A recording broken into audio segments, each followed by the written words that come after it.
Hoy te voy a contar una historia de esas que nunca pasa en el fútbol, o casi nunca. Que los demonios rojos se fueran al infierno fue un golpe para una ciudad y un club muy tradicional. Que meses más tarde fuera el mejor equipo de Alemania no estaba escrito en ningún libro. Wir haben die Reise gestartet in der Hölle und am Ende des Tages sind wir auf dem Olymp aufgestiegen. Es una de esas historias que pasan una o muy pocas veces en la vida y te pido que le prestes atención, que la mires hasta el final porque no muchos fuera de Alemania la conocen. Soy Ezequiel Daray, esto es Das Liga House, el canal de la Bundesliga. Te pido que te suscribas y que al final del video nos comentes si conoces alguna historia similar a esta, tal vez en tu país. Te advierto que hay solo 5 en el mundo en la historia y esta es una de ellas, por eso me he puesto de rojo también para rendirle homenaje al Kaiserslautern. Ajústate los cinturones porque este viaje comienza así. Este es el Betzenberg, en el corazón del Rin Palatinado. Es la casa del 1. FC Kaiserslautern, un club que atraía a mucha gente, incluso antes del nacimiento de la Bundesliga. Un club que define a la ciudad entera. Und wenn ich den Bogen mache bis heute, wenn ich da hinkomme, ich kann Ihnen am Montag bei einem Spaziergang durch die Stadt, ohne mit jemandem zu reden, kann ich Ihnen sagen, wie die gespielt haben am Wochenende. Kaiserslautern no solo fue uno de los clubes fundadores de la Bundesliga en 1963.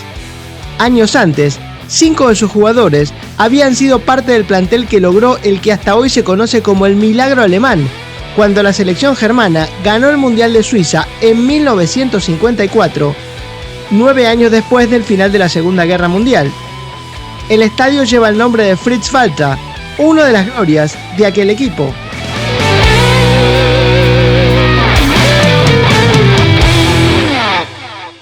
Para contarte esta historia vamos a ir a principios de la década del 90. Kaiserslautern ya era un club súper tradicional, muy convocante, pero para encontrar el último título de la historia del club teníamos que viajar en el tiempo 4 décadas hacia atrás. En 1990 ganarían por primera vez la Copa Alemana y la hinchada explotaba. Pero no tardarían mucho en volver a verlo campeón, porque al año siguiente lograrían un histórico triunfo. El Lautern era campeón de la Bundesliga por primera vez. Y una leyenda del club como Andreas Brehme, campeón del mundo con Alemania, regresaba al club de sus amores en 1993. Los Diablos Rojos no se caían, jugaban en Europa y serían subcampeones alemanes en 1994. Los partidos en el Betzenberg eran una fiesta.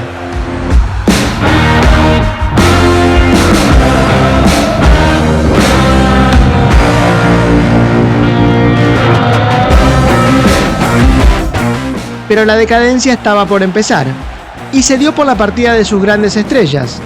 Cyriakos Sforza se fue al Bayern tras haber marcado 75 goles con el Lautern. El goleador Stefan Kuntz también se iba del club. La caída del Diablo Rojo se estaba gestando. Hacemos un alto para entender cómo es que lo llaman al Kaiserslautern, que le dicen los Diablos Rojos, como le dicen a Liverpool, como le dicen a Independiente en Argentina, pero ¿cómo se dice los Diablos Rojos en alemán? Bueno, así. Die, que quiere decir los, die es un artículo en plural, que puede ser masculino o femenino, en este caso los. En alemán es al revés, vamos a decir primero rojos, antes que diablos, y son los Roten, o la R se pronuncia como una Die Roten, son los rojos, diablos, y diablos se dicen Teufel, y la EU aquí se pronuncia como si fuera una OI, como si fuera Neuer, no es Neuer, es Neuer. Die Roten Teufel son los Diablos Rojos. ¿Y por qué los Diablos Rojos? Bueno, te conté la historia de Fritz Walter, y Fritz Walter antes había jugado en un club que se llamaba los Cazadores Rojos, y tuvo la idea de que el club jugara de rojo, de un color así bien fuerte. Y bueno, como el club le ganaba a todo el mundo y le tenían muchísimo miedo, ¿cuántas cosas conocen que sean rojos y metan mucho miedo? Bueno, evidentemente una es el diablo. El equipo ya jugaba muy mal, sin sus figuras, y hasta el campo de juego era un potrero. No les salía nada. El diablo estaba a punto de irse al infierno.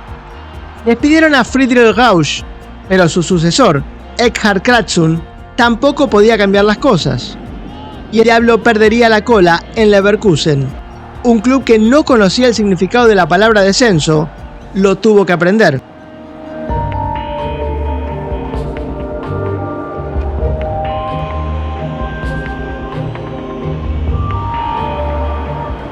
Pero empezarían ganando ese partido.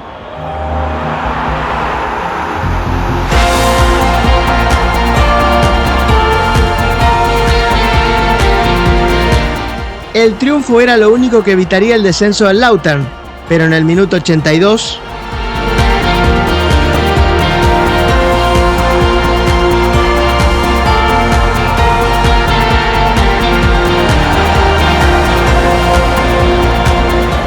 el mundo que esta gente conocía se derrumbó.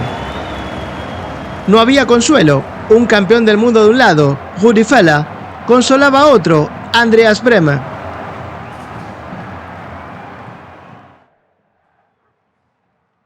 Pero Lautern no tendría mucho tiempo para llorar, porque una semana después de irse al descenso tenían que jugar la final de la Copa Alemana, a donde habían llegado. Y bueno, te vengo diciendo que esta es una historia diferente, porque 7 días después de que el diablo se cayera al infierno, estaban festejando un título.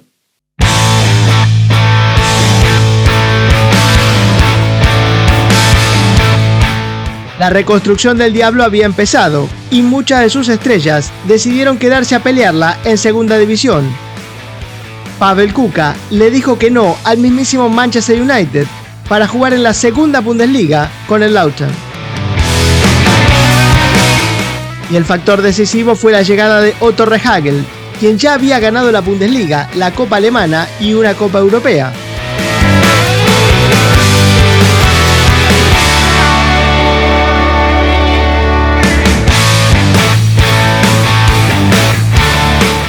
Jürgen Friedrich, mein Freund, hat gesagt, Otto, komm noch zu uns und so weiter, wir haben Schwierigkeiten. Aber ja, okay, dann machen wir das. Und dann, weiß ich noch, bin ich ins Trainingslager in die Schweiz gefahren und habe mir die Mannschaft angeschaut. Da verlor die einem Freundschaftsspiel Kaiserslautern, waren gerade abgestiegen, 4-1 gegen AEK Athen. Oh, habe ich gedacht, Otto, naja. Otto Rehhagel es un ganador, un líder. Él mismo se define como hasta un dictador, pero también es una leyenda del club, porque más allá de que había ganado cosas con otros clubes como entrenador, Otto Rehhagel le dedicó los últimos 6 años de su carrera como jugador al 1. FC Kaiserslautern.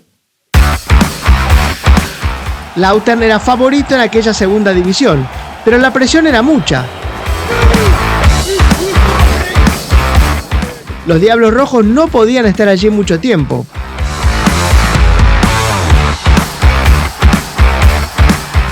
El equipo era ya una máquina de jugar al fútbol y el retorno a la Bundesliga sería un hecho, incluso 4 fechas antes del final de la temporada.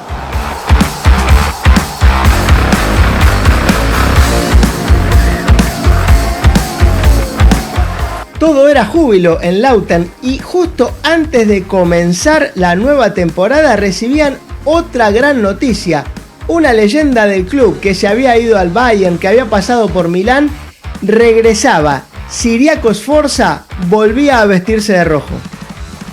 El equipo estaba armado, tanto que hasta una leyenda como Andreas Brehme casi no tenía lugar en el 11 titular. Pero la temporada empezaba en Múnich contra el Bayern. El club en donde también había dirigido Rehhagel y lo habían despedido rápidamente. Era el campeón, en casa, contra un recién ascendido. Pero los Diablos Rojos, esa tarde de blanco, jugarían con mucho coraje. Fue una batalla en todos los frentes, pero a poco del final...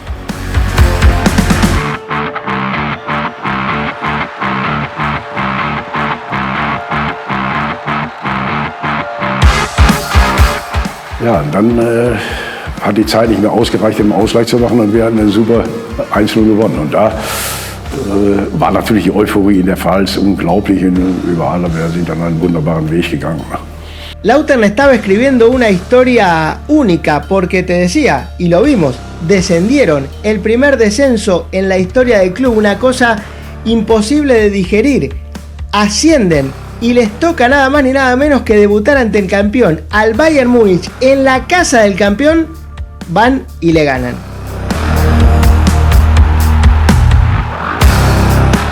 Lautern ganó 6 de los primeros 7 partidos y era el líder de la tabla. Olaf Marschall, quien a sus 31 años no se había destacado aún en la Bundesliga, la rompió toda en esa temporada. Como le ocurrió a Bayer Leverkusen en la temporada pasada, darían vuelta al resultado en 12 de los 34 partidos. Y el estadio jugaba su rol. El mito de los Diablos Rojos que había creado Fritz Walter estaba más vivo que nunca. A todos le temblaban las piernas cuando visitaban al Rin Palatinado.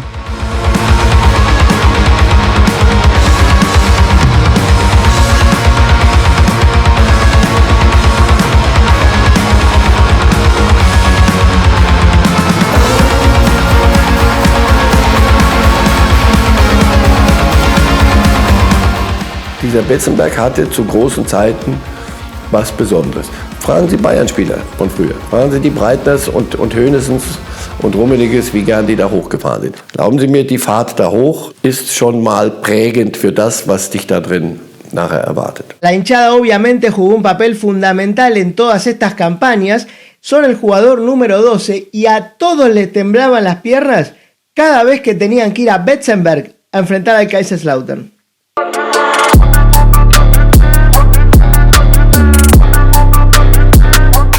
No solo daban vuelta a partidos, los ganaban en el descuento.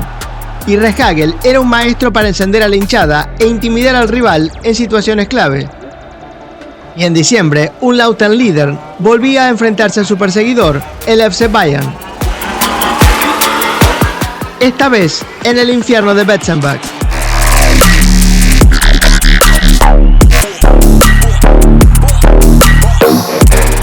Wenn du Meister werden willst, musst du beide Spiele gegen München in der Saison gewinnen. Weil das haben wir auch, das erste, das Rückspiel haben wir auf dem Betzenberg ja auch gewonnen. Y sería un 2-0 contra el equipo de Trapattoni. El Lautern le sacaba 7 puntos de ventaja al mismísimo FC Bayern.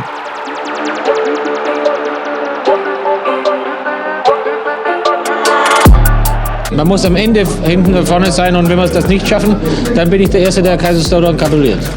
Pero no es tan fácil venir desde abajo y ganarle al campeón. La distancia que le habían sacado en un momento era de 9 puntos. Después el Lautern tenía un partido menos y el Bayern se puso a 1. Psicológicamente, para los de Otto Rehhagel era tremendo.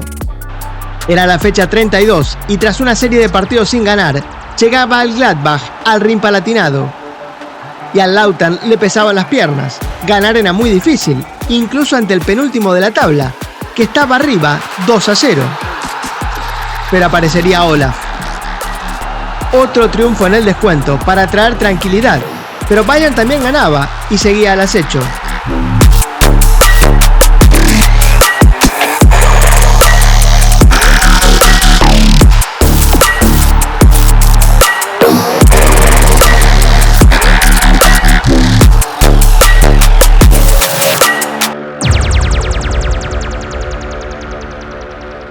Y a una fecha para el final golearían al Wolfsburg, pero necesitaban noticias del Bayern Múnich y llegarían porque en Duisburg el Bayern no pasaba de un empate 0-0.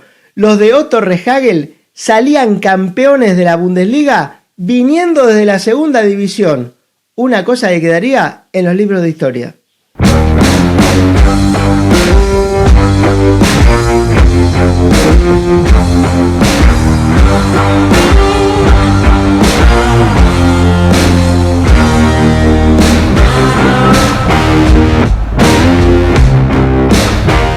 Otto Rehhagel hacía aún más grande su legado. Kaiserslautern estaba de fiesta. El logro de Kaiserslautern es tan único que solamente otros 4 equipos en la historia del fútbol profesional lo lograron. Por ejemplo, otros Diablos Rojos como el Liverpool de Inglaterra o en Argentina, Rosario Central. Pero es algo que prácticamente nunca ocurre.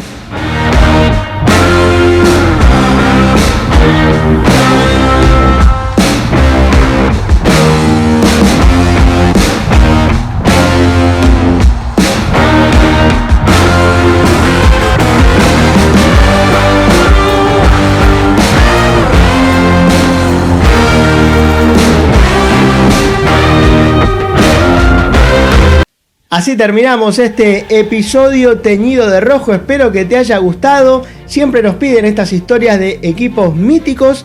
Nos han pedido, y no me olvido, la del Múnich 1860. Estamos trabajando en eso. Pero bueno, quiero pedirte que te suscribas, que nos comentes, que nos des un like, porque todo nos ayuda a seguir creciendo.